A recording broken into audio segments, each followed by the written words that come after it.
Assalamualaikum warahmatullahi wabarakatuh. Alhamdulillah hamdan katsiran tayyiban mubarakan fi kama yuhibbu rabbuna wa yarda, wassalatu wassalamu ala nabiyyina Muhammadin wa ala alihi wa sahbihi wa man sara ala nahjihi bi ihsanin ila yaumil wa ba'd. Hadirin Allah muliakan jamaah sekalian, khususnya ibu-ibu sekalian yang semoga Allah muliakan, dan siapapun yang mengikuti kajian ini, karena awalnya kajian ini kajian ibu-ibu, lalu kita buka kesempatan untuk siapa saja yang ingin belajar dan ingin meningkatkan keimanannya melalui apa yang akan disampaikan dengan izin Allah Subhanahu wa Ta'ala.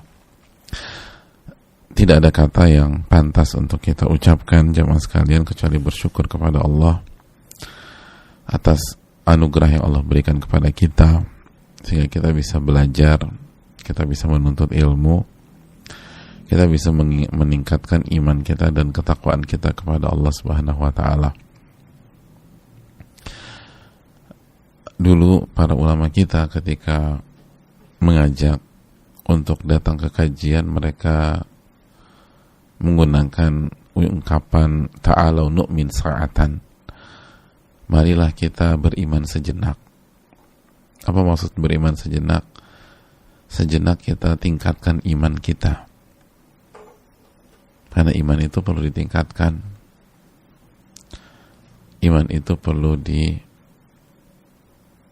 disemikan agar ia bisa bertahan, apalagi di kondisi hari-hari ini yang tidak mudah buat kita semua, yang sulit bagi banyak pihak, mulai dari ujian kesehatan dan angka masih tetap naik dan terus menanjak, maupun dari segi ekonomi dan sosial lainnya. Maka kita butuh peningkat keimanan. Nah, hadirin Allah muliakan, saat kita berbicara tentang iman, wanita yang solehah atau laki-laki yang soleh,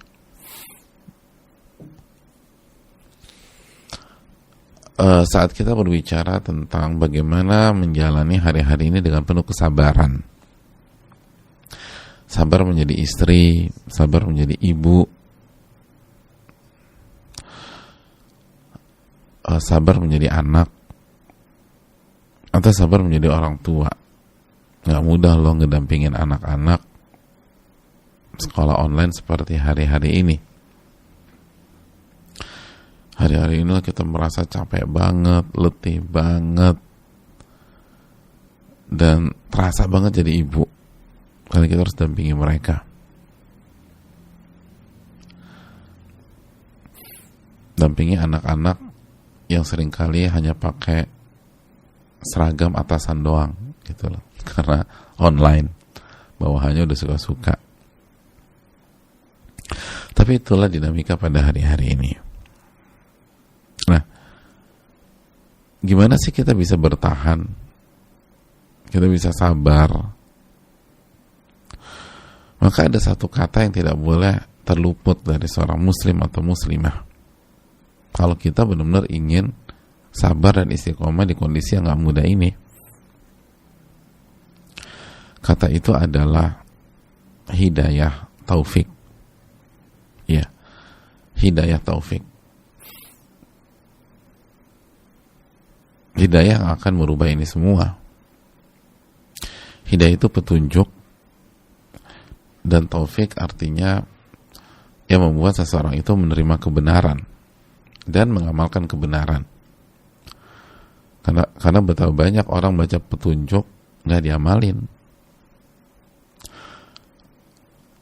Orang dapat petunjuk tapi selewat aja.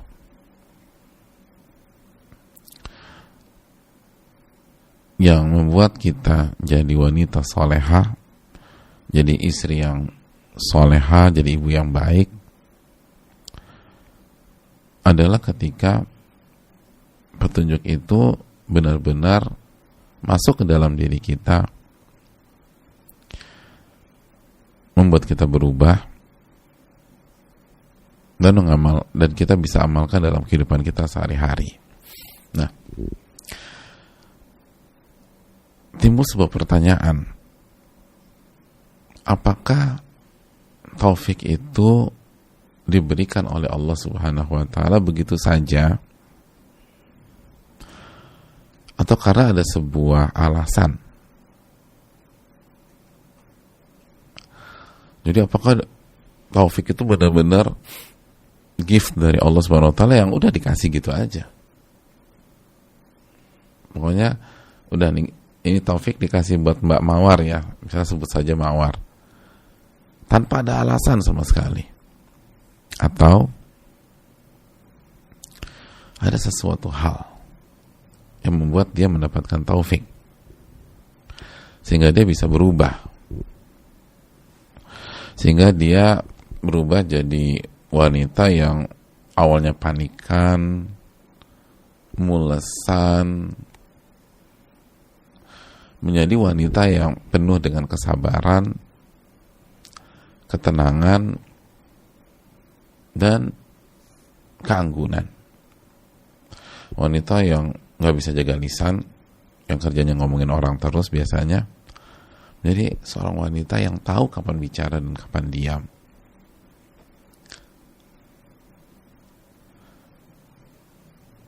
Istri yang selama ini ngerepotin suaminya menjadi istri yang mensupport suaminya di atas ketaatan. Ya, awalnya nggak bisa nahan lisan kalau udah ketemu suami, dengan istri yang tahu bagaimana berbicara dengan suami. Nah, semua itu kan taufik ya. Terus, apakah taufik itu datang begitu saja? Atau ada sebab? Ada alasan? Nah, untuk menjawab hal ini, marilah kita menyimak keterangan langsung dari seorang ulama besar, pakarnya bidang ini, yaitu Al-Imam Ibnul Qayyim rahimahullah ta'ala dalam kitabnya Al-Fawaid. Kita akan baca dan kita akan pelan-pelan merenungkan apa yang boleh sampaikan. Hadirin Allah muliakan, beliau menyatakan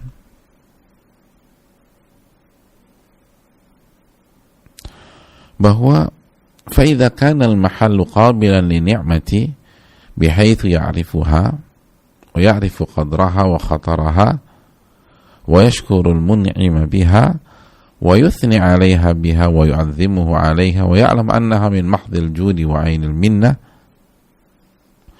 من غير أن يكون هو مستحقا لها ولا هي له ولا به وإنما هي لله وحده به وحده فوحده بنعمته إخلاصا وصرفها في محبته شكرا وشهدها في محض جود منه وعرف قصورها وتقصيرها في شكرها عجزا وضعفا وتفريطا وعلم أنه إن أدامها عليه فذلك محض صدقته وفضله وإحسانه وإن سلبه iyaha fahuwa ahlun lidzalika mustahiqun lah. Ngerti nggak nih ngomong-ngomong? Nggak ngerti ya. Udah nggak ngerti, panjang banget lagi Pak Ustadz ngebacanya. Pak Ustadz satu kalimat dong, biar saya tuh bisa ngikutin gitu loh. Oke, ya udah pelan-pelan ya. Jadi kesimpulannya dulu, loh udah kesimpulan baca panjang-panjang. Enggak, saya kasih kasih poin besarnya, terus kita baca satu kalimat. Jadi intinya adalah taufik itu ada alasan. Kenapa Allah kasih ke Mbak Melati misalnya, itu ada alasannya. Kenapa Allah kasih ke Mas Supeni misalnya, itu karena ada alasannya. Kenapa Allah kasih ke Bu Aisyah, itu karena ada alasannya. Kenapa demikian? Karena Allah nggak mungkin random dan ngasal. Bukankah Allah berfirman, alaihissallahu biahkamil hakimin? Bukankah Allah pemutus yang paling bijak? Dalam surat apa itu? Surat At-Tin. Jadi ketika Mbak Fulana berubah, semenjak kajian dia berubah.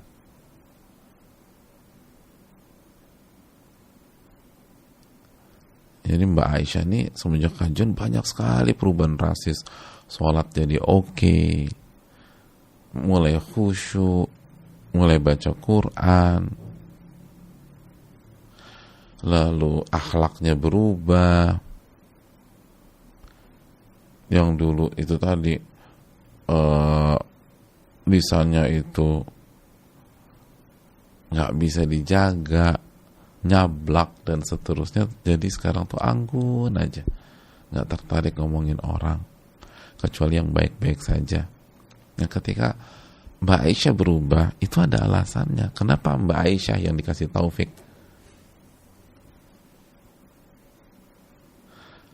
Kenapa bukan Ummu Jamil misalnya? Mbak Ummu Jamil. Tahu nggak Ummu Jamil siapa? Istrinya Abu Lahab, gitu kan? Nggak dikasih taufik sama Allah. Atau kalau kita baca sejarah, kenapa Salman Al-Farisi? Kenapa bukan Abu Thalib atau Abu Lahab yang merupakan paman langsung dari Nabi SAW? Tapi kenapa Salman yang dari Persia yang jauh banget? Hadirin, mari kita simak alasannya pelan-pelan. فَإِذَا كَانَ الْمَحَلُّ قَابِلًا لِنِعْمَةٍ بِحَيْثُ يَعْرِفُهَا. Dan ketika sebuah tempat atau hati menerima kenikmatan yang Allah berikan kepadanya, dan kenikmatan terbesar itu kenikmatan ilmu, kenikmatan kajian, kenikmatan taklim, kenikmatan kesempatan beramal, itu kenikmatan yang paling indah. Ketika hati itu menerima kenikmatan, maksudnya ia mengetahui kenikmatan tersebut dan mengetahui kadar, kedudukan, dan kerentanannya. Jadi ketika hati itu benar-benar tahu bahwa saat aku bisa ikut kajian, itu nikmat yang mahal loh dari sisi Allah. Itu tuh, hati bisa ngerti kayak gitu. Mbak, temenin aku yuk jalan-jalan siang. Enggak, aku mau kajian. Kajian kan nanti aja bisa dilihat rekamannya di YouTube. Betul. Tapi kalau bisa live, kenapa nggak live? Ya Mbak, nanti aja lah malam ikut kajian. Enggak, aku nggak mau. Kenapa? Karena kesempatan ikut kajian itu nikmat dari Allah, mahal. Nggak semua dapat kesempatan seperti itu. Ini tuh mewah banget. Mbak coba bayangin deh Mbak, Abu Jahal aja gak dapat nikmat kayak begini. Dalam hati temennya, nih Mbak, kalau gak mau udah bilang gak mau aja, ngapain bawa Abu Jahal? Aku udah gak jadi berangkat, dengerin kuliah dia lagi. Kan gitu sebel nih orang. Hadirin Allah muliakan. Tapi si Mbak Fulana ini benar-benar serius.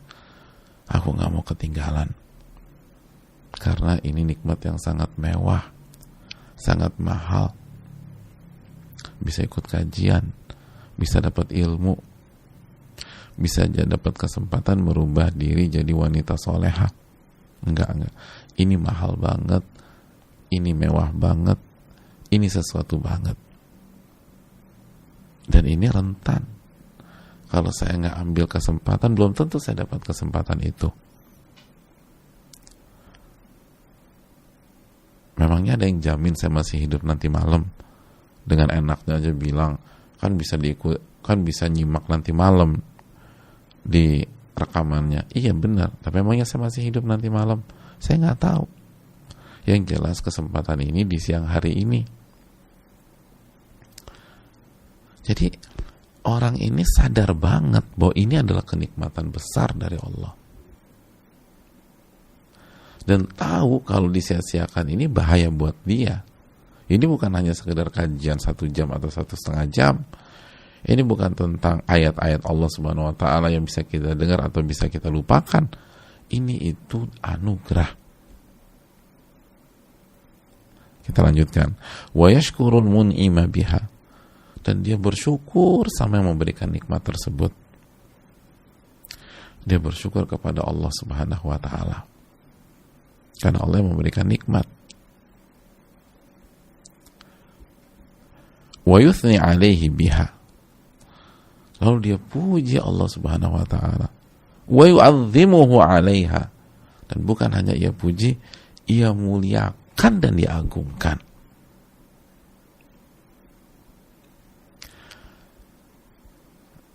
Jadi dia tuh ikut kajian di siang ini bukan hanya sekedar ikut kajian terus nyimak, enggak.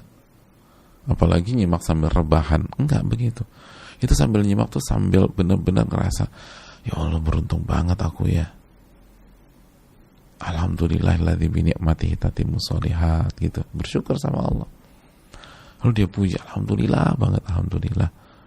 Aku nggak tahu kalau aku nggak dapat hidayah, aku nggak dapat kesempatan belajar, mungkin aku tuh masih nggak jelas hari ini, seliweran lah, kesana kemari lah, nggak jelas junjungannya lah. Tapi sekarang aku tahu tujuan hidupku. Aku jadi belajar bagaimana menjadi seorang hamba. Aku jadi tahu bagaimana seorang istri harus bersikap, seorang ibu harus mendidik. Jadi Masya Allah banget deh. Alhamdulillahilladzi bi ni'matihi tatimmu sholihat. Dia puji Allah dan dia muliakan dan agungkan Allah karena ilmu dan nikmat tersebut. Jadi dia agungkan gitu loh. Benar-benar mulai dari penampilan gitu. Ini kan banyak ibu-ibu mentang-mentang kajian online, wardrobe-nya selalu daster lagi. Kenapa Bu pakai daster? Ustadznya nggak ngeliat. Jadi parameter ustadznya bukan as-sami'ul basir. Terus ikut kajian di atas kasur sambil rebahan, guling-gulingan, tengkurap sambil nungging. Ya Allah, kok bisa? Karena nggak ada kelihatan. Ini nggak memuliakan Allah sama sekali. Itu bisa membuat kita kehilangan taufik. Muliakan dong. Muliakan.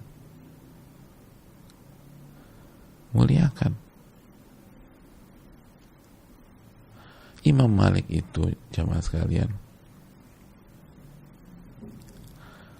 kalau mau ngisi kajian, mau nyampaikan hadiah, beliau tuh pakai parfum dulu. Masya Allah. Nah ini ibu di rumah enak bisa pakai parfum karena di rumah pakai sebelum kajian nih serot gitu. Anak atau suami wangi banget mak, iya mau kajian. Masya Allah. Kenapa? Memuliakan. Jadi tampil maksimum.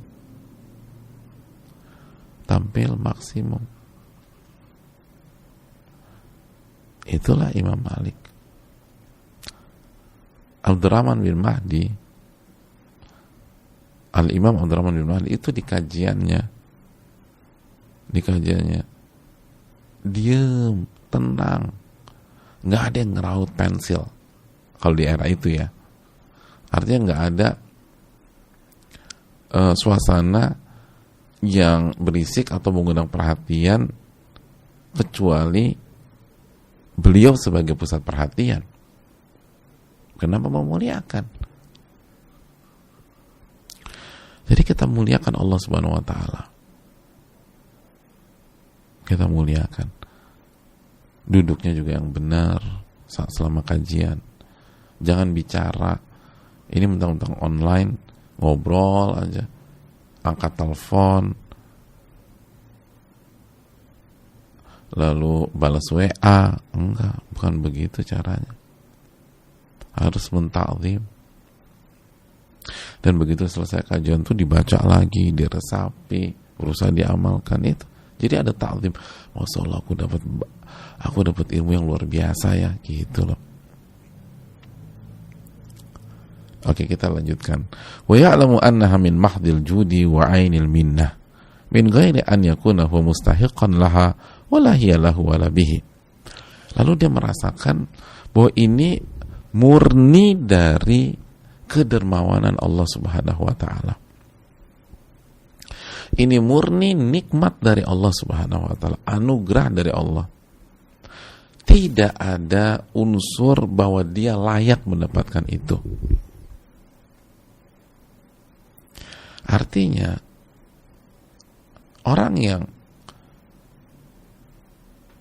akan diberikan taufik oleh Allah adalah orang yang merasa bahwa saya tuh nggak layak sama sekali. Saya nggak layak karena saya banyak dosa,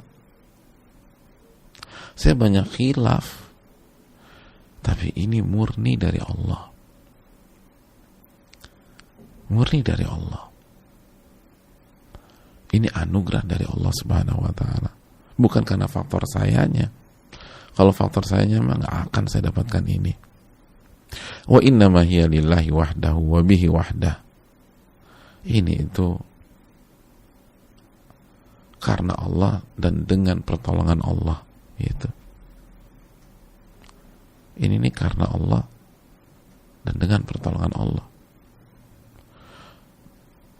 Masya Allah. Jadi lihat deh, orang-orang yang dikasih taufik sama Allah punya persamaan, tidak pernah mengklaim ini karena faktor dia. Gak pernah. Selalu dikembalikan ke Allah. Selalu menyatakan bahwa ini adalah pertolongan Allah, bukan karena saya,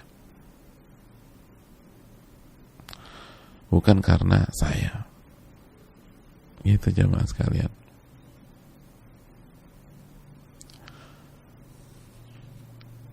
Fawahadahu bi ni'matihi ikhlasa.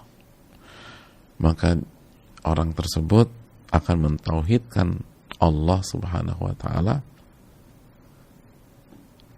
karena kenikmatan yang Allah berikan kepada dia dengan penuh keikhlasan.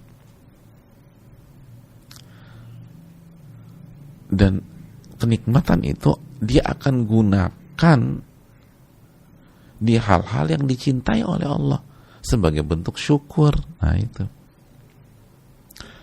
Jadi orang-orang yang diberikan taufik oleh Allah itu kalau dapat kenikmatan dari Allah, dia akan gunakan untuk hal-hal yang Allah cintai. Hal-hal yang Allah cintai. Misalnya ibu-ibu, Allah kasih kecantikan. Maka kecantikan ibu-ibu sekalian, ibu-ibu akan gunakan untuk hal-hal yang Allah cintai. Misalnya untuk suami. Wanita yang layak atau yang akan diberikan taufik oleh Allah, dia nggak akan umbar kecantikannya kepada laki-laki yang bukan mahram. Dia hanya kasih ke suami. Ketika kita dapat harta, dia akan gunakan hartanya di hal-hal yang Allah cintai dalam bentuk syukur. Kecerdasan, waktu digunakan untuk kajian. Lalu setelah kajian digunakan untuk beramal. Pokoknya dia akan cari apa yang Allah cintai ya, gitu. Pola pikirnya gitu. Apa yang Allah cintai? Saya mau gunakan kenikmatan Allah untuk itu. Jadi dia nggak gunakan untuk hasratnya dan nafsunya. Nggak akan digunakan. Walaupun dia mampu, gitu. Walaupun dia mampu, nggak akan dia gunakan. Dia mampu beli tas yang harganya 9 digit misalnya, tapi dia mikir, kalau saya beli tas itu Allah cinta nggak ya? Kok kayaknya lebih cocok ke kemubadziran deh. lebih cocok ke israf. Nggak jadi deh, nggak jadi. Lalu dia dikejar pertanyaan lagi, kalau gitu aku gunain untuk apa nih uang? Apa sih yang Allah cintai? Oh, ternyata Allah tuh cinta loh kalau aku berikan kepada fakir miskin, berikan ke anak yatim, aku berikan untuk dakwah, untuk fisabilillah. Ini aja nih, daripada beli itu mendingan ini.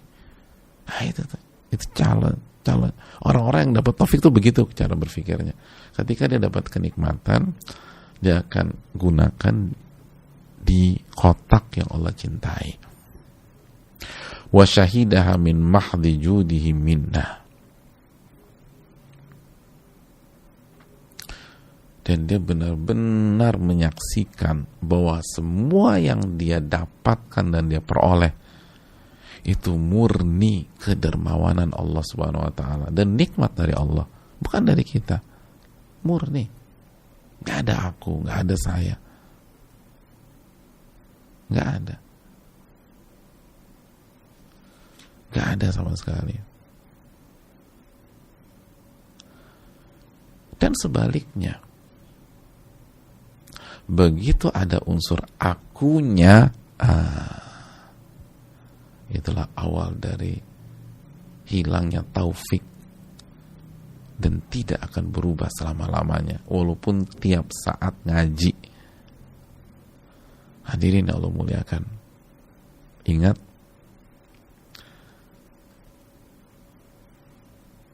dalam sejarah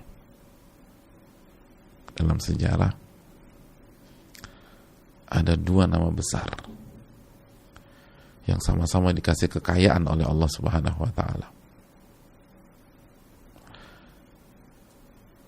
dikasih fasilitas oleh Allah Subhanahu wa taala, tapi berakhir 180 derajat berbeda. Yang satu ke kutub utara, yang satu ke kutub selatan. Yang satu menuju timur, yang satu menuju barat. Yang satu mendapatkan taufik dan hidup dengan taufik dan wafat di atas taufik Allah. Dan yang satu terhempas dan hancur.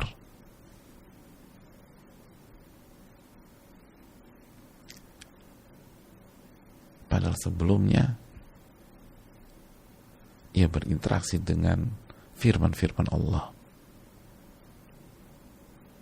Siapa mereka berdua?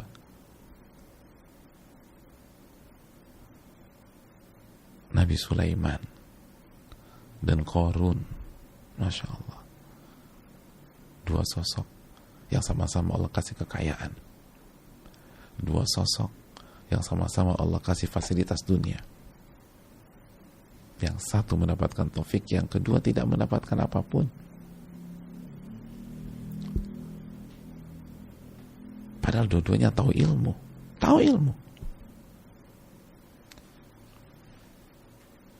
Dua-duanya berinteraksi dengan wahyu.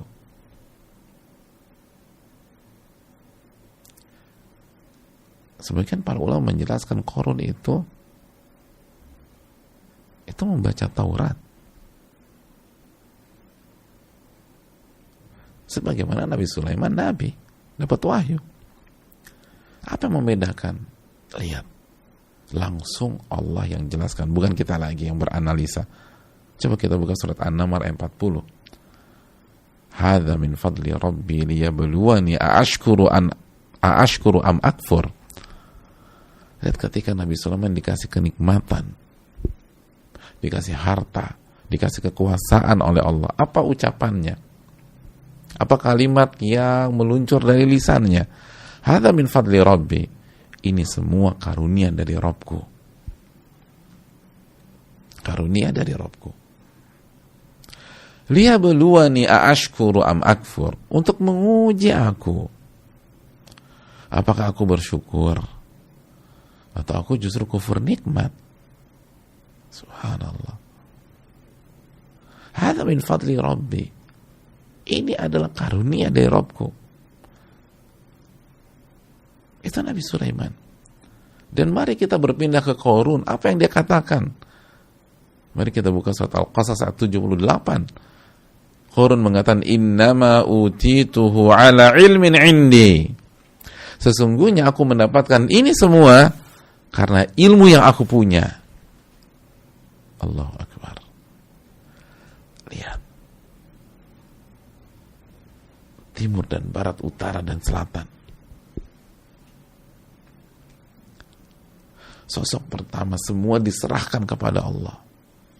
Sebagaimana tadi keterangan yang dijelaskan oleh Al-Imam Ibnul Qayyim, bahwa ini murni dari Allah. Ini bukan tentang saya. Saya nggak berhak dapat ini. Saya banyak kekurangan. Saya banyak khilaf. Semua ini dari Allah dan karena karunia dan taufik dari Allah. Bukan dari saya. Murni dari Allah. Dan itulah yang diucapkan Nabi Sulaiman. Hadza min fadli Rabbi. Ini semua dari karunia Rabbku. Adapun Qarun, dia pakai mazhab aku. Nah, aku dikasih ini semua karena ilmu dariku. Emang aku layak. Ala ilmin indi, karena ilmu yang aku punya. Hadirin, ini penyakit kalau orang udah pakai aku dan aku.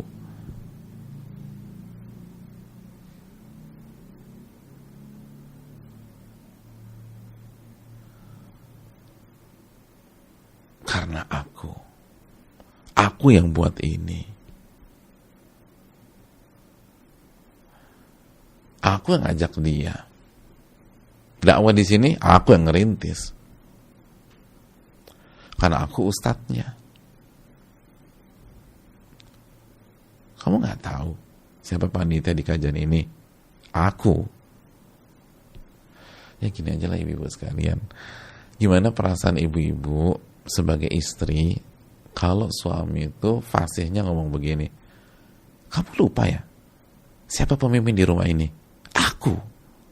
Enak gak sih dengarnya? Aduh nyebelin. Udah ganti topik lah mas. Aku juga tahu kamu yang jadi pemimpin, udah gak perlu disebut-sebut. Ada yang coba tanya pada siap berapa persen di antara ibu-ibu yang kalau suami udah bermain aku dan aku pemimpin di rumah ini, aku kepala rumah tangga di sini, udah aku terus nih. Siapa di antara ibu-ibu yang begitu dengar kalimat-kalimat aku dan aku meluncur dari lisan suami kita, itu semakin terharu, semakin jatuh cinta, semakin sayang, semakin gemes gitu loh. Ya, gemes sama suami.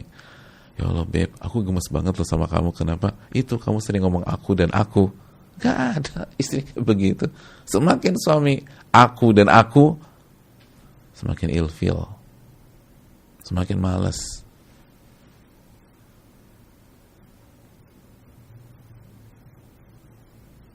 Iya kan? Itu simpel aja deh. Orang tuh kalau udah bicara aku dan aku, mazhab keakuan, udah, itu kunci utama hilangnya taufik. Makanya orang gak dapat taufik dari Allah. Nabi Sulaiman penuh dengan taufik dari Allah Subhanahu wa taala.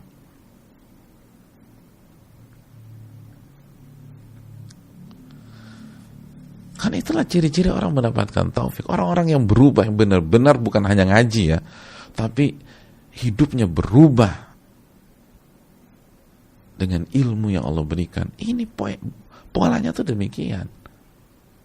Makanya kita lanjutkan ucapan Imam Ibnul Qayyim, wa arafa qusurahu wa taqsirahu wa arafa qusurahu wa taqsirahu fi syukriha ajzan wa da'fan wa tafrita. Orang yang mendapatkan taufik itu mengetahui betapa kurangnya dia dan betapa lalainya dia dalam bersyukur kepada Allah, karena memang dia nggak mampu, dia lemah dan dia lalai.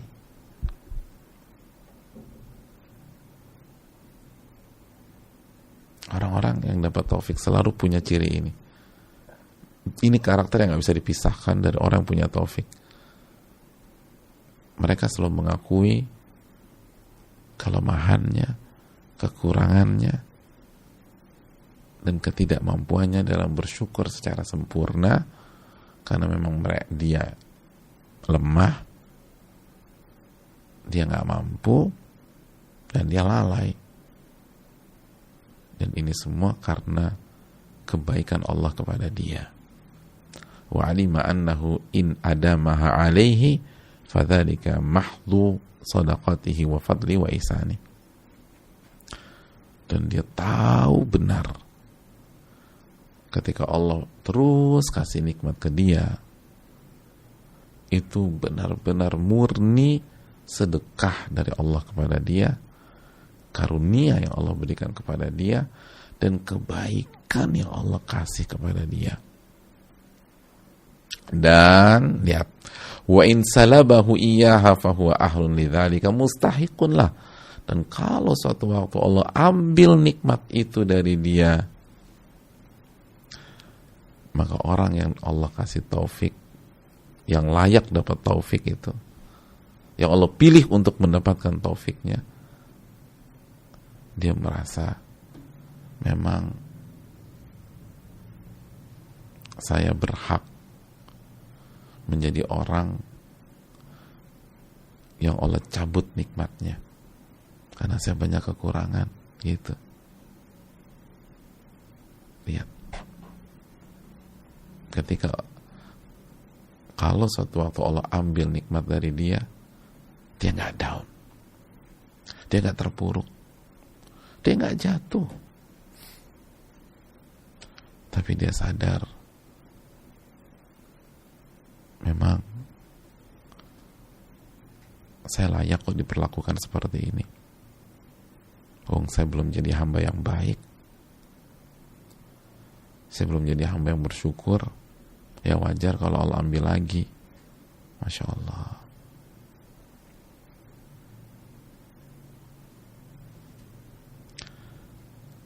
Dan benar-benar dari lubuk hati yang paling dalam.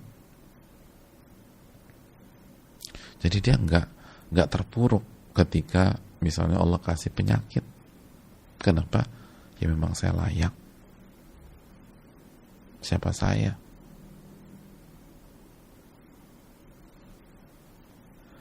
Ketika usahanya dibuat jatuh sama Allah, bisnisnya dibuat jungkir balik sama Allah, dia nggak down,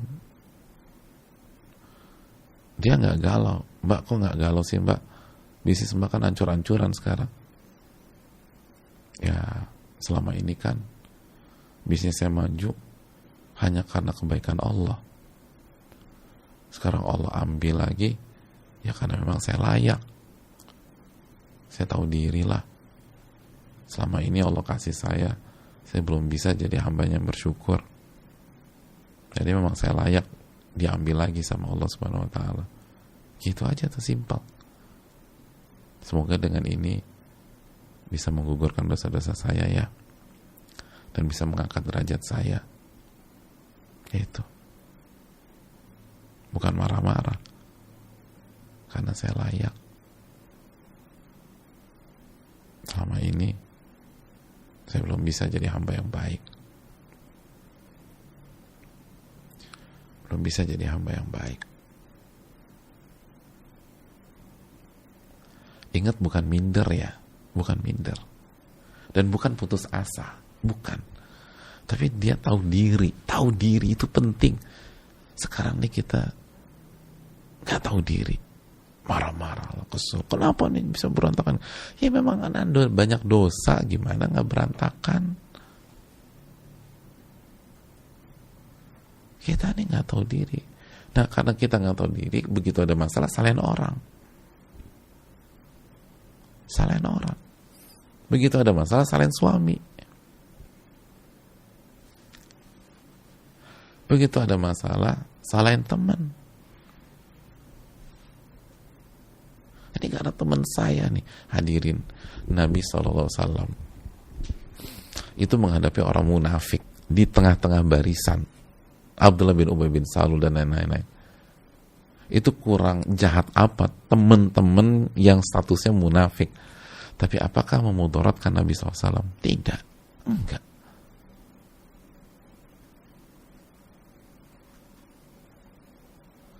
Karena Allah kasih taufik.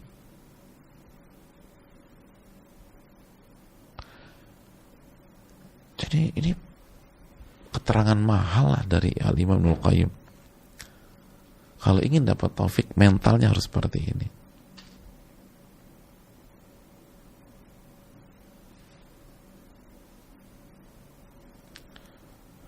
Mas, kok bisa sih bertahan kondisi berat gitu?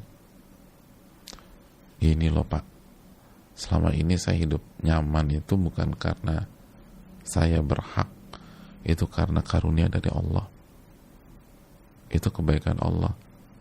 Dan saya tahu diri lah Pak, saya belum bisa jadi hamba yang bersyukur. Maka saya bisa ngerti, bahkan saya akui bahwa memang kalau Allah mau ambil kenikmatan, saya yang pantas diambil seperti itu. Nah itu mental begitu tuh, mental orang yang akan dapat taufik. Kita lanjutkan. Wa kullama zadahu min ni'amihi izdada dhullan lahu wan kisar. Ini catat baik-baik nih.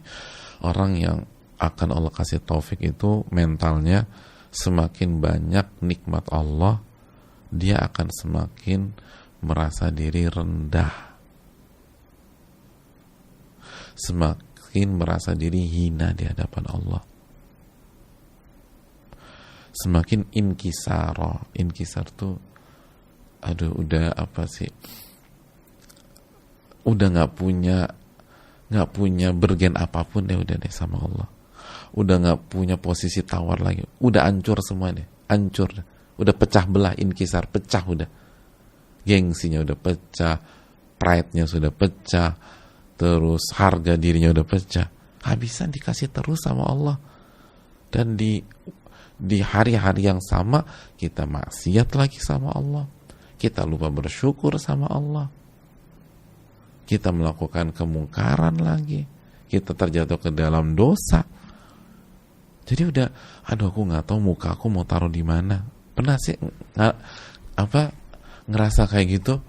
Kita tuh merasa belum jadi, misalnya kita merasa belum bisa jadi teman yang baik, sahabat sejati, tapi sahabat kita terus kasih kebaikan buat kita, sampai pada titik kita bingung mau taruh muka kita tuh di mana. Aduh, udah nggak bisa deh. Atau misalnya ibu-ibu, kita merasa belum jadi istri yang baik, istri yang soleha, tapi suami kita setiap saat kasih kebaikan terus kepada kita, kasih kebaikan terus kepada kita, sampai pada titik itu kita salah tingkah, bingung, dan merasa rendah-rendahnya di hadapan suami kita. Udah nggak punya nilai tawar lagi, udah zero, udah mentok. Ya Allah, cari di mana suami kayak begini? Di waktu yang sama saya belum jadi istri yang baik, saya belum bisa jadi istri yang bersyukur, saya belum memberikan hak beliau dengan maksimal. Itu kayak begitu tuh. Udah inkisar, udah pecah, udah bingung saya mau ngapain, udah ikut aja deh pokoknya. Itu setiap mendapatkan kenikmatan dan ditambah nikmatnya oleh Allah, semakin merasa diri kerdil, merasa diri kecil, dan merasa diri udah nggak punya apa-apa. Itu tuh.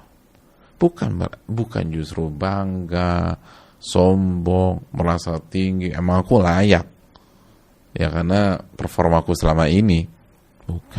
Bukan seperti itu.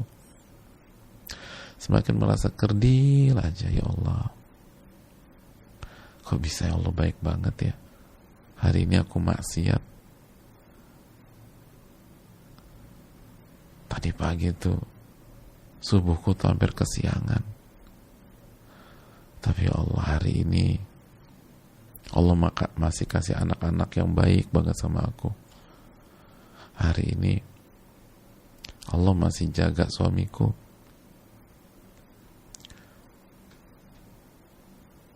Padahal tadi aku buat salah, gak dibentak tuh sama suami.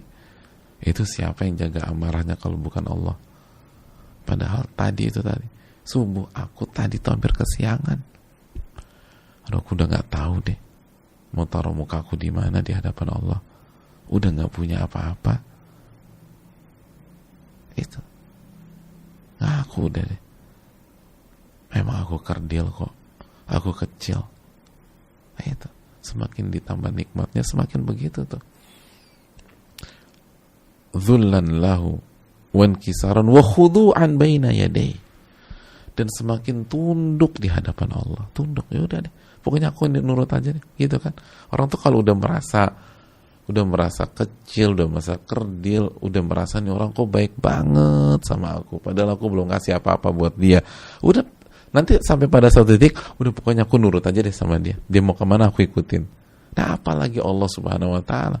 Ini Allah kasih nikmat banyak banget buat kita. Kenapa sih kita musingin hal-hal receh, hal-hal kecil? Harusnya kan kita merasa rendah, merasa kecil. Dan mentok-mentoknya adalah khudu'an baina yaday. Udah nurut deh. Allah suruh ke kanan, kita ke kanan. Allah suruh ke kiri, kita ke kiri. Allah suruh sabar, udah kita sabar. Wa qiyaman bi syukrihi. Dan berusaha bersyukur. Jadi pola pikir orang yang akan Allah kasih taufik itu, gimana aku bersyukur? Gimana aku bersyukur? Gimana aku bersyukur?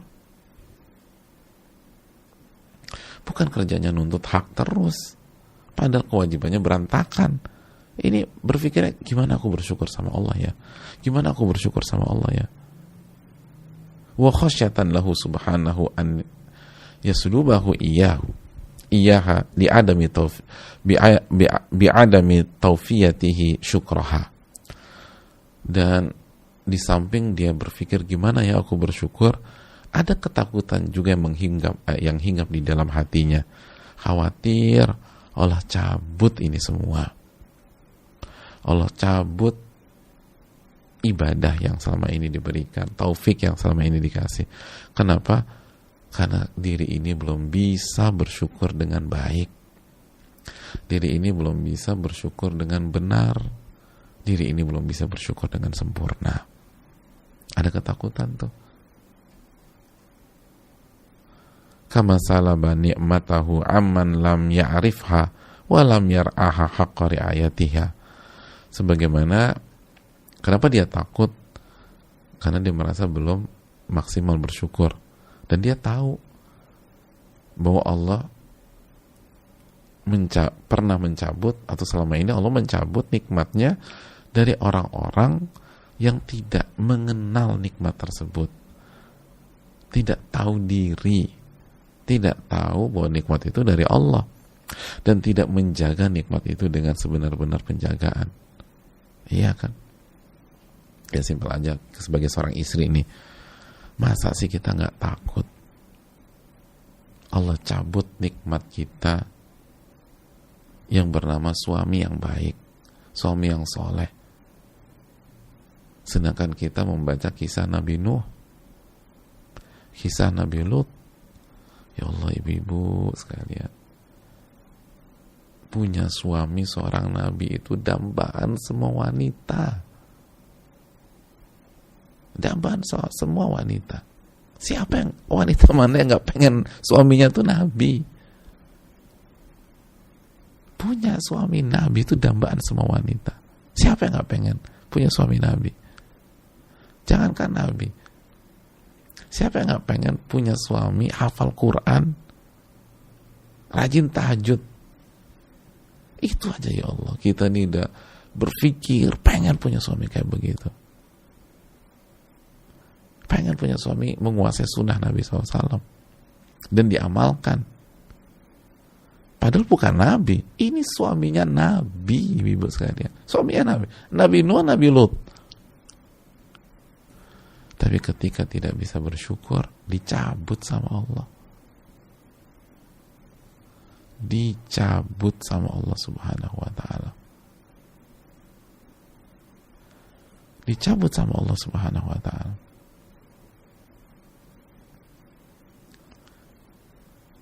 Padahal sebaik-baik suami udah perfect. Makanya kan coba buka surat At-Tahrim ayat 10. Daraballahu mathala lilladzina kafaru imra'ata Nuhin wa imra'ata Lut. Allah memberikan contoh bagi orang-orang kafir, dua sosok wanita, istrinya Nabi Nuh dan istrinya Nabi Lut. Kanata tahta abdaini min ibadina salihain. Itu dua orang wanita itu berada di dalam kepemimpinan dua hamba kami dari hamba-hamba kami yang solehnya luar biasa. Nabi, suaminya Nabi. Fakhanatahuma. Tapi bukannya bersyukur sama Allah, malah berkhianat, malah kufur nikmat. Falam yugniya anhuma minallahi syai'a. Dan tingkah pola mereka nggak ada gunanya dan nggak akan bisa sampai kepada Allah Subhanahu wa taala. Wakila dakhulan nar ma'ad dakhirin. Justru sebaliknya, Allah sampaikan kepada mereka berdua, masuklah ke dalam neraka bersama orang-orang yang masuk neraka. Masuklah ke dalam neraka bersama orang-orang yang masuk neraka. Hadirin yang Allah muliakan, ini yang perlu kita renungkan.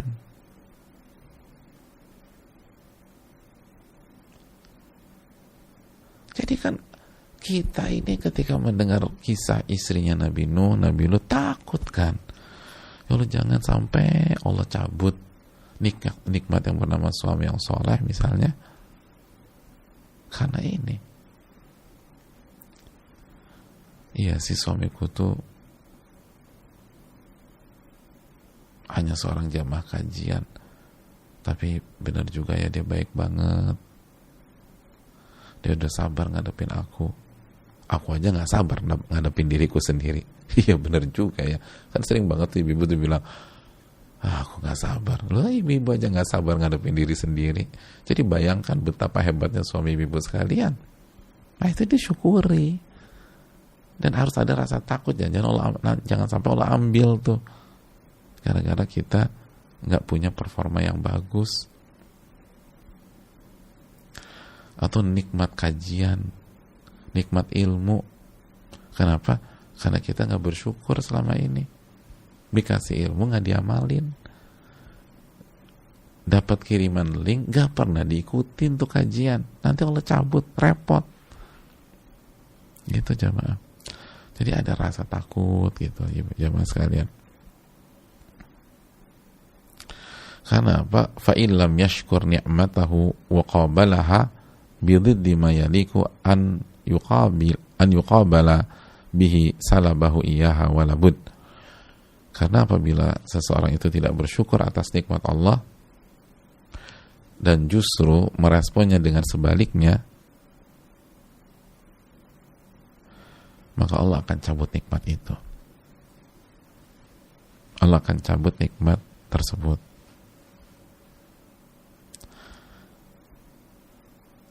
Karena Allah lah yang maha tahu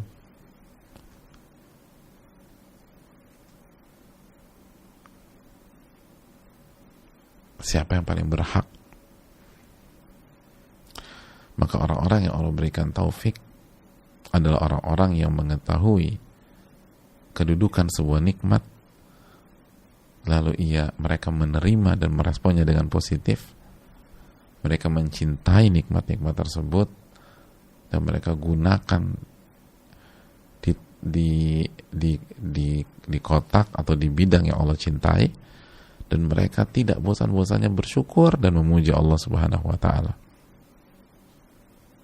Makanya Allah berfirman dalam surat Al-An'am ayat 124, wa idza ja'atuhum ayatun qalu lan nu'mina hatta nu'ta mithla ma utiya Rasulullah.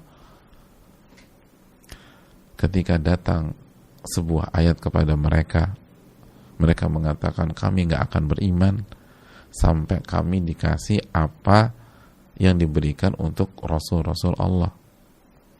Apa kata Allah? Ini yang harus kita renungkan jamaah. Allahu a'lamu haitsu yaj'alu risalatah. Allah tuh yang maha tahu di mana Allah berikan risalahnya.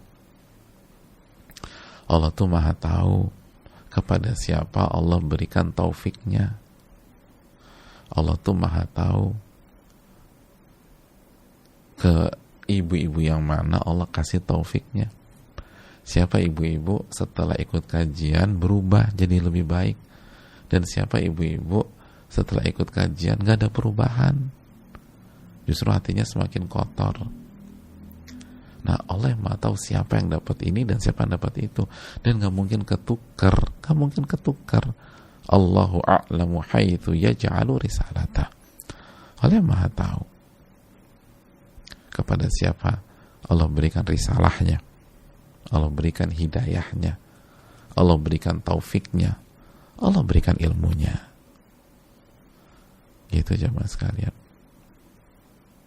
Itulah profil orang-orang yang akan mendapatkan taufik dari Allah. Mereka mengerti kedudukan dari nikmat. Mereka tahu benar kedudukan dari ilmu yang sangat mewah, dan mereka jaga itu ilmu dan jaga nikmat-nikmat Allah. Mereka bersyukur dan mereka yakin bahwa ini semua murni dari Allah, bukan dari kehebatan kita dan kehebatan mereka. Justru mereka mengakui kekurangan mereka, kelemahan mereka, dan kelalaian mereka. Dan mereka tahu diri kalau Allah ambil dan cabut. Mereka tahu diri seraya mengatakan, memang saya layak mendapatkan ini, saya belum jadi orang baik. Dan semakin banyak nikmat semakin merendah, semakin pecah itu ego, itu kesombongan, dan itu keangkuhan. Gak punya bergain apapun, gak punya posisi tawar apapun. Yang ada hanya ketundukan dan upaya untuk selalu bersyukur kepada Allah, serta takut banget kalau Allah cabut nikmat tersebut karena kita belum pintar bersyukur. Itu tuh yang akan mendapatkan taufik dari Allah Subhanahu wa ta'ala. Ini yang bisa disampaikan, semoga bermanfaat. Kita buka sesi tanya jawab. Barang siapa ingin bertanya atau mengkoreksi, saya berikan kesempatan. Wassalamualaikum warahmatullahi wabarakatuh.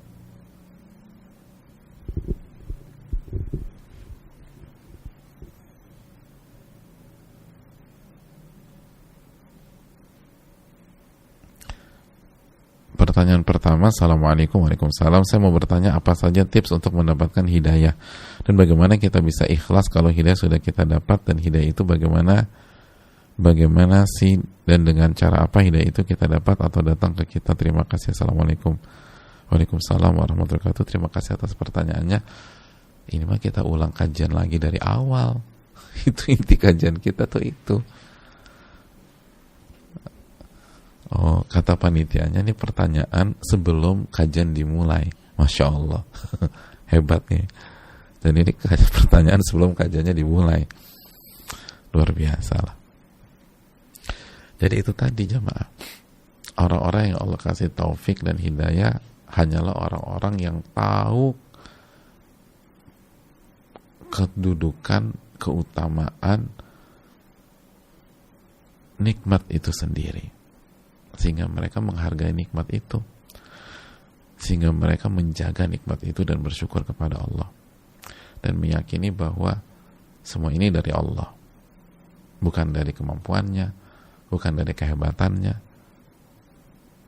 Justru diri ini diri yang banyak dosa,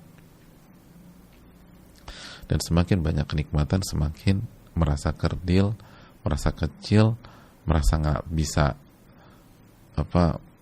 bisa mengucapkan apalagi, jadi speechless gitu.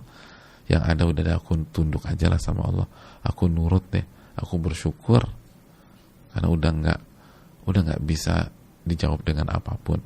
Dan ingat, perbandingan antara dua sosok yang sama-sama dikasih kenikmatan, tapi yang satu dapat taufik, yang kedua nggak dapat apa-apa, yaitu Nabi Sulaiman dan Qarun. Mereka berinteraksi dengan ilmu Allah, tapi yang satu mengatakan innama utituhu ala ilmin indi, aku ini dikasih semua fasilitas karena ilmu yang aku miliki, jadi ke diri dia. Adapun Nabi Sulaiman mengucapkan apa? Nabi Sulaiman mengucapkan hadza min fadli rabbi, ini adalah karunia dari Allah untuk menguji aku apakah aku bersyukur atau aku kufur nikmat. Lihat, orang-orang yang diberi taufik itu nggak pernah bermadhab aku gitu loh. Pokoknya nggak suka dengan mengatakan aku dan aku. Ini dariku, aku yang berjasa, aku yang ngerintis, aku yang ngebangun ini semua, aku yang soleh, aku yang jujur, dan aku enggak. Hadza min fadli rabbi, ini karunia Allah, bukan ini karena kebaikanku. Wallahu ta'ala alam.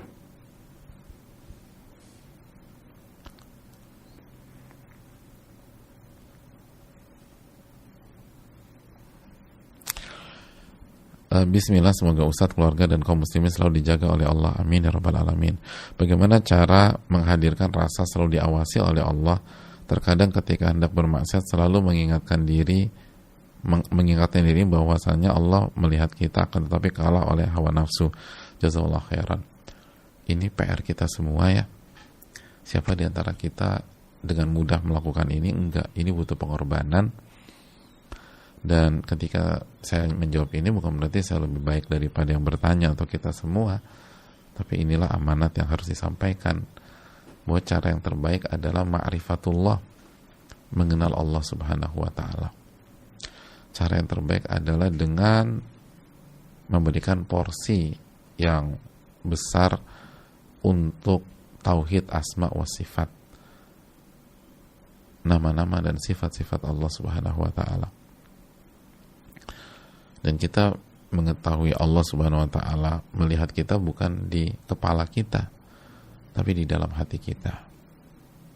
Dan jangan lupa mentakzim, memuliakan ilmu dan yang maha berilmu, yaitu Allah subhanahu wa ta'ala. Harus ada ta'zimul ilm, memuliakan. Lalu berdoa, minta rasa takut diawasi oleh Allah subhanahu wa ta'ala. Wallahu ta'ala bisawab. Lalu yang terakhir, minimalisir waktu kita sendirian, khususnya lagi lemah iman atau lagi agak-agak mau kumat gitu loh. Jangan sendirian. Kita bersama sahabat yang soleh atau sama suami yang bertakwa, biar kita dijaga. Wallahu ta'ala alam.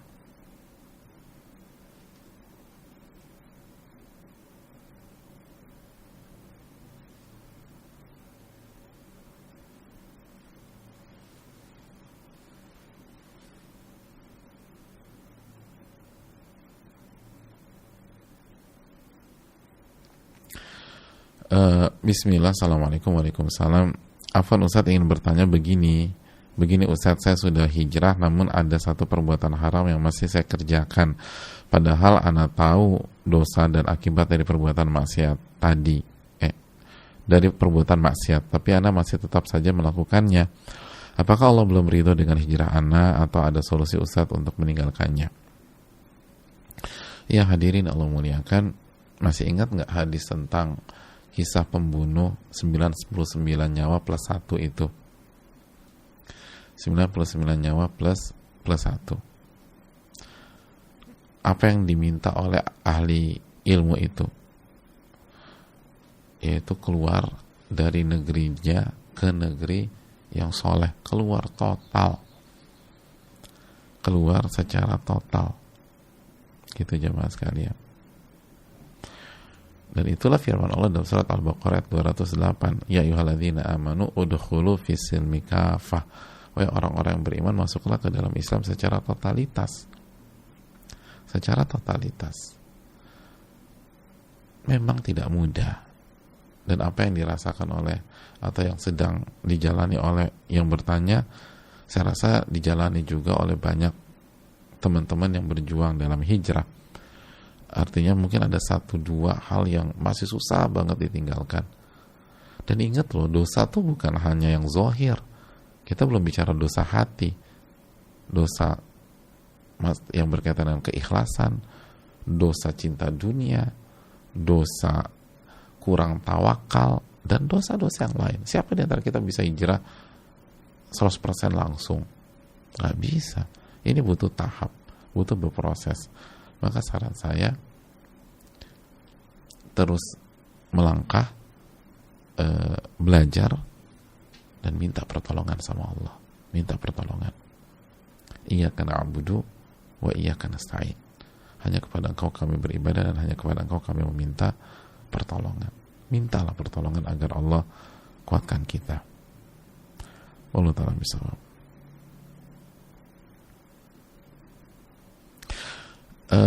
Bismillah, assalamualaikum warahmatullahi wabarakatuh. Waalaikumsalam warahmatullahi wabarakatuh.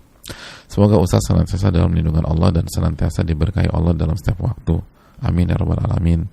Amin. Dan begitu juga dengan yang bertanya dan kita semua. Semoga kita dijaga dan diberikan keberkahan. Ustaz, saya ingin bertanya, Ustaz, bagaimana membantu teman yang sedang futur? Futur itu sedang berada di titik jenuh ya. Sampai-sampai beliau meninggalkan sholat dan beliau kecanduan game dari awal pandemi. Saya mendapatkan informasi dari suaminya langsung, Ustaz. Terlebih, beliau sangat sulit dihubungi baik telepon maupun WA.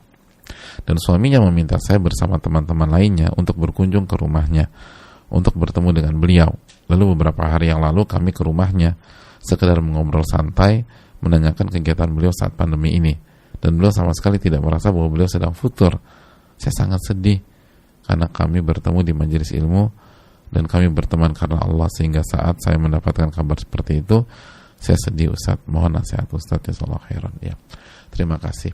Yang pertama, bersyukurlah kepada Allah ketika kita diberikan rasa sedih dalam kasus-kasus seperti ini. Karena insya Allah sedihnya kita itu tanda iman kita aktif, tanda iman kita hidup.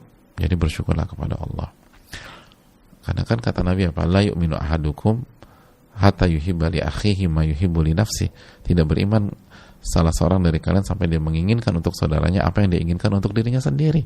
Ketika kita ingin istiqomah, maka kita ingin sahabat kita istiqomah atau teman kita istiqomah.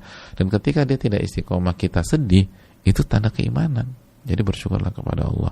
Yang kedua, doakan dia di sepertiga malam terakhir, di saat sujud, doakan. Karena kalau kita kawal nggak bisa, apalagi pandemi ini atau pada saat kita physical distancing seperti ini, susah kita kawal seseorang. Doa, biarlah Rob yang benar-benar menjaga dia. Doa yang kuat. Terus yang ketiga, kasih perhatian, telepon, lalu buat kelompok belajar gitu loh. Kayak misalnya ada kajian-kajian online seperti ini, ajak ikut kajian bareng-bareng, lalu setelah kajian ada sesi diskusi, ada sesi saling bertukar summary, bertukar catatan, lalu dibahas. Itu penting gitu loh, penting banget. Coba ada dilakukan kelompok belajar. Semoga itu menambah kekuatan dan membangkitkan seseorang dari futur. Support teman itu sangat penting. Wallahu ta'ala bishawab. Mungkin itu.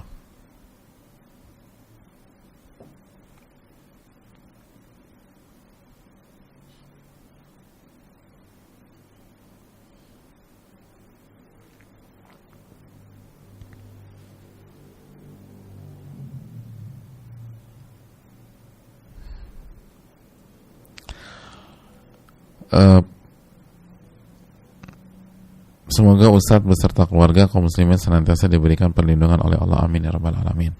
Ustadz, cara agar tidak gampang futur dan putus asa gimana ya? Ana sadari ana sering sekali mengalami futur sejak ditimpa musibah. Padahal sebenarnya ana ingin merasakan nikmatnya ibadah lagi seperti sebelumnya. Selama itu Selain itu Ana sering punya rencana, tapi sering mengalami kendala juga. termasuk dalam masalah jodoh. Terkadang Anda merasa tidak semangat untuk belajar atau tidak, atau untuk memperbaiki diri lagi. Bagaimana cara mengatasinya? Jazakallahu khairan. Alhamdulillah. Yahdikumullah wa yuslih balakum. Ulama kita mengatakan, laulal masyaqqatu lasadan nasu kulluhum. Kalau bukan karena kesulitan, maka seluruh orang akan berhasil. Kalau bukan karena kesulitan, maka seluruh orang akan sukses. Artinya apa? Artinya memang jalan kepada jalan menuju surga itu berat. Jalan mencari ridho Allah itu nggak mudah, memang sulit. Makanya kan yang berhasil selalu minoritas. Orang-orang bertakwa kan minoritas.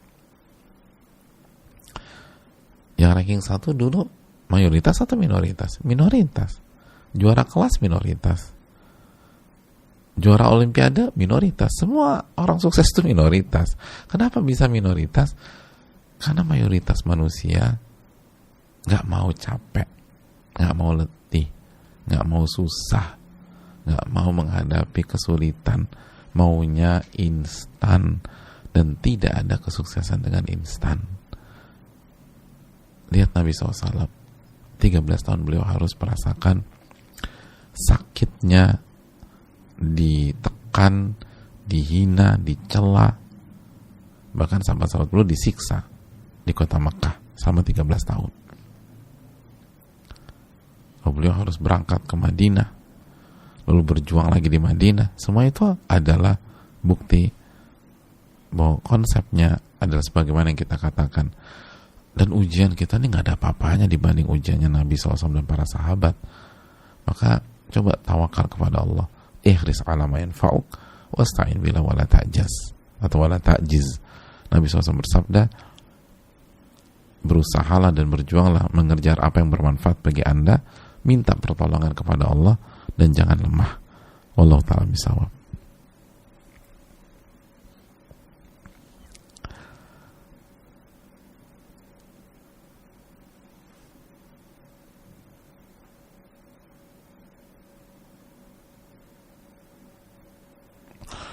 Assalamualaikum Ustaz. Waalaikumsalam. Bagaimana jika ada suami istri yang berbeda manhaj? Suami sudah diberitahu, tetapi yang ada malah berdebat bagaimana yang harus dilakukan istri. Ustaz, jazakallahu khairan. Ya, terima kasih atas pertanyaannya. Arti berbeda manhaj itu kan berbeda konsep ya. Misalnya kalau konteksnya begini, istrinya berusaha mengikuti konsep dan metode pola Nabi SAW dan para sahabat. Karena itulah konsep yang benar. Adapun suaminya belum mengikuti konsep Nabi dan para sahabat. Nah, caranya gimana nih biar suami kita ikut konsep Nabi SAW dan para sahabat? Yang pertama, doa. Lagi-lagi doakan suami kita. Apalagi ngadepin suami nggak mudah, dan seringkali solusinya bukan perdebatan atau jago argumentasi. Kita tahu mayoritas suami nggak mau diatur, nggak mau diarahkan, dan nggak mau terlihat lebih rendah, lebih nggak ngerti dibanding istrinya. Ya, namanya juga laki-laki. Laki-laki itu pemimpin, dan salah satu sifat pemimpin itu pengennya mimpin, nggak mau diatur, nggak mau diarahkan, pengennya ngarahin. Maka doalah kepada Allah, sujudlah, minta pertolongan kepada Allah. Lalu yang kedua, ajak kajian atau sampaikan secara tidak langsung, mungkin dari sosok-sosok yang diakui oleh beliau, beliau respect pada sosok-sosok ini, masuk via itu agar bisa bicara begitu. Dan sampaikan bahwa manhaj yang benar sejatinya hanyalah sebuah konsep mengikuti Nabi dan para sahabat. Itu aja kok, nggak ribut-ribut, nggak aneh-aneh. Ya, nggak aneh-aneh, mengikuti Nabi SAW dan para sahabat. Itu aja. Kalau seseorang sudah mengikuti Nabi dan para sahabat secara iman, secara akidah, secara konsep beribadah, dalam akhlaknya, maka dia berada di manhaj yang benar. Wallahu ta'ala misal, mungkin itu. Dan kita juga harus berusaha menjadi brand ambassador manhaj yang benar gitu loh. Kita harus berubah juga sebagai istri, harus semakin baik, semakin santun, semakin berkelas, sehingga suami kita bisa menilai istrinya menjadi lebih baik lagi karena polanya benar. Wallahu ta'ala alam.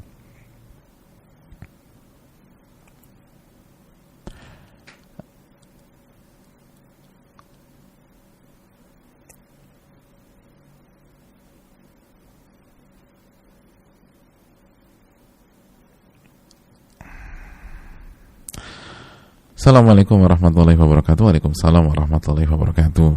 Semoga Ustadzuna beserta keluarga dan umat muslim yang semoga dirahmati oleh Allah Subhanahu wa taala. Amin ya rabbal alamin. Begitu juga dengan yang bertanya, dan kita semua semoga dijaga oleh Allah Subhanahu wa taala dan dirahmati oleh Allah. Mohon izin bertanya Ustadzuna. Ketika saya bekerja, saya berpikir untuk melaksanakan kewajiban saya saja. Mengenai hak saya hanya meminta kepada Allah Subhanahu wa taala. Perihal digaji atau tidaknya saya berusaha tidak menagih hak saya terhadap makhluk. Hal ini saya lakukan agar mempertahankan hidayah kepada Allah dalam berhijrah dan istiqomah untuk bergantung kepada Allah Subhanahu wa taala. Apakah tindakan yang saya lakukan sudah benar wahai Ustadzuna? Ya, terima kasih. Jazakallahu khair, barakallahu fikum wa iyyakum. Jawabannya gini loh. Secara ikhtiar kita harus berikhtiar. Di antara ikhtiar adalah bekerja, menjadi profesional misalnya, lalu melangsungkan sebuah akad, dan di akad itu ada pembahasan tentang hak dan kewajiban. Hak dan kewajiban.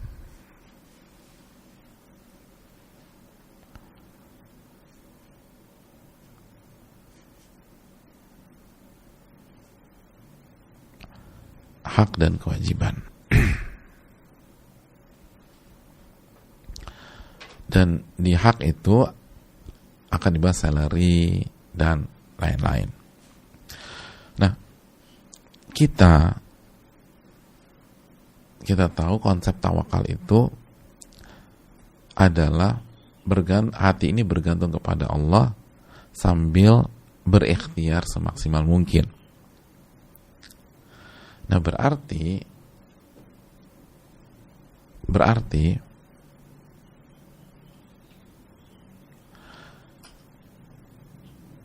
kita pun melakukan atau disyariatkan untuk melakukan sebuah akad MOU yang di dalamnya ada atau berisi hak-hak kita tersebut. Hak-hak kita tersebut. Jadi lakukan itu. Dan kita boleh nego sesuai dengan kapasitas dan kebutuhan kita. Jadi kalau memang misalnya standarnya kita di posisi tersebut dengan tingkat kesulitan, kemampuan, skill, expertise kita digaji atau mendapatkan 100 juta. Jadi caranya bukan ya udah deh nggak usah 100 juta, UMR aja deh, 3 juta aja, 3 juta. Enggak juga. Tetap misalnya digaji 100 juta. Karena kan ketika kita ingat sabda Nabi SAW, ni'mal malu salih li rajul salih. Sebaik-baik harta itu atau sebaik-baik harta tersebut atau sebaik harta yang soleh itu untuk atau di tangan orang yang soleh. 100 juta itu lebih indah dan lebih elok, lebih bermanfaat di tangan orang soleh daripada 100 juta di tangan orang fasik, dibeliin yang nggak jelas. Tapi di tangan orang soleh dia bisa berinfak, dia bisa bersedekah, dia bisa beramal, dia bisa dukung dakwah, dia bisa wakaf dan seterusnya. Jadi kalau memang kapasitas kita dibayar mahal, nggak ada masalah kita minta itu. Yang sebaik-baik harta yang soleh di tangan orang yang soleh. Nah, tapi setelah semuanya sudah dilakukan, ternyata ada masalah pihak tersebut tidak memberikan hak kita, nah disitulah jangan sampai hati kita galau gara-gara itu. Tetap aja fokus pada kewajiban. Kalaupun kita mau tuntut dengan fisik, jangan dengan hati. Jangan baper. Jangan hati kita galau. Enggak. Hati minta sama Allah, bergantung sama Allah, yang kasih rezeki Allah. Tapi kita boleh urus itu dengan fisik kita. Wallahu ta'ala alam bisawab. Itu yang perlu kita camkan.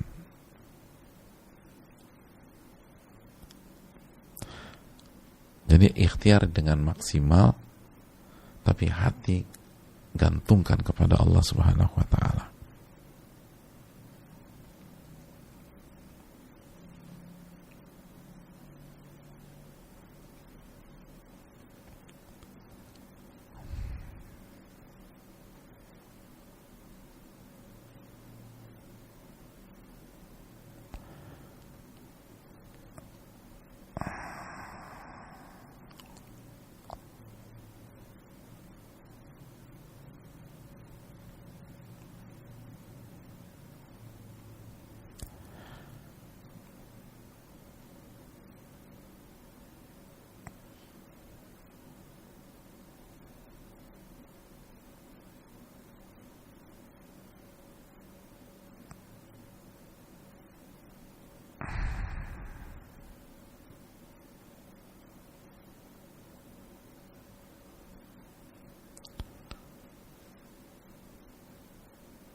Assalamualaikum Ustaz. Waalaikumsalam. Semoga Ustaz dan keluarga serta seluruh umat Islam dimanapun berada diberikan kesehatan, dirahmati Allah dan selalu dalam lindungan Allah. Amin ya rabbal alamin.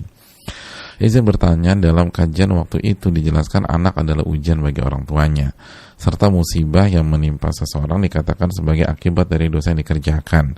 Ya, saya ingin tanyakan, apakah ketika anak melakukan maksiat merupakan dosa dari orang tuanya, atau memang dosa anak tersebut semata? Dan apakah kalau anak tersebut berbuat dosa, sebuah keburukan, maka orang tuanya mendapatkan dosa tersebut? Saya jawab dulu ya.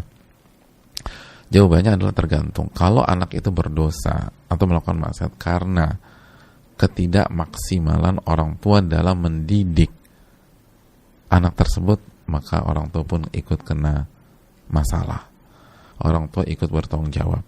Tapi kalau orang tua sudah maksimal mendidik, tapi anak itu melakukan dosa, maka itu bukan tanggung jawab orang tua lagi. Itu kesimpulannya. Ustadz, ada satu lagi. Ustadz sering kali mengatakan kalau pernah terjatuh ke dalam dosa, cepat-cepat bangkit kembali. Qadarullah ternyata tergelincir ke dalam dosa. Apakah ini termasuk takdir ya Ustadz? Jawabannya iya. Tapi bangkit dan bertobat dari dosa itu pun takdir juga.